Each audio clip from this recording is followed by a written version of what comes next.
ایک انہوں نے کویسچن کیا کہ کیا زوجین اپنے حقوق میں سے کچھ دوسرے کو معاف کر سکتے ہیں کہ نہیں؟ بالکل کر سکتے ہیں، عورت بھی اپنا حق معاف کر سکتی ہے۔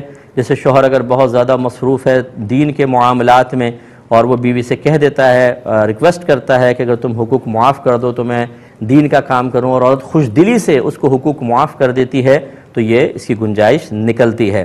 لیکن مطلب میں اس کو فی نفسی مطلب پسند نہیں کرتا ہوں کہ کسی عورت کو ایموشنل کر کے اس کے حقوق معاف کروا کر، ہو سکتا ہے آپ کی طبیعت اور کیفیت کچھ اور ہو، آپ کے اندر باطنی طاقت بہت زیادہ ہے، آپ تقاضائے نفسانی کو دبانے پر قدرت رکھتے ہیں، ہو سکتا ہے باہر آپ کو اطراف میں ایسا ماحول مل جاتا ہے جس کی بنا پر ذہن منتشر نہیں ہوتا، تو کہ یہ تمام چیزیں زوجہ کو بھی حاصل ہوں گی کہ نہیں ہوں گی؟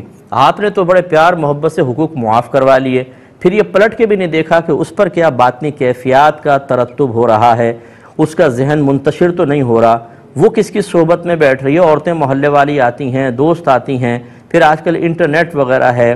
ایک عورت کو اگر آپ حقوق معاف کروا لیں گے تو کیا مطلب تمام طبعی تقاضے ختم ہو جائیں گے؟ وہ ایک مجسمے کی طرح ہو جائے گی، وہ پتھر کی طرح ہو جائے گی، اس کی فیلنگز بالکل ختم ہو جائیں گی؟ ایسا تو نہیں ہوگا۔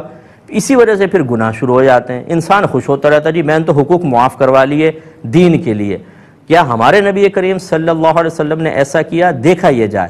کیا صحابہ کرام نے کیا؟ وہ تمام حقوق ادا کرتے رہے، اللہ کا حق بھی ادا کیا اور اپنے گھر والوں کا بھی کیا۔ جب شادی کی ہے تو پھر حقوق وغیرہ معاف کروانے کا کیا مطلب ہے؟ حق ادا کریں اور دین کی تبلیغ بھی کریں۔ کوئی تبلیغ دین ایسی نہیں تو آ کے میرے ساتھ مناظرہ کر لیں کہ جو آپ سے اس بات کا تقاضا کرے کہ جی حقوق ادا نہ کریں اور آپ تبلیغ دین کریں، کیونکہ اس حقوق ادا کریں گے تو تبلیغ دین نہیں ہو سکتی ہے۔ تو پھر شادی کرنے کا فائدہ کیا تھا؟ کیوں کی تھی آپ نے شادی؟ نہ کرتے نا، اکیلے رہ کے کرتے رہتے تبلیغ دین تو حق معاف کروانے کی ضرورت ہی نہ پڑتی۔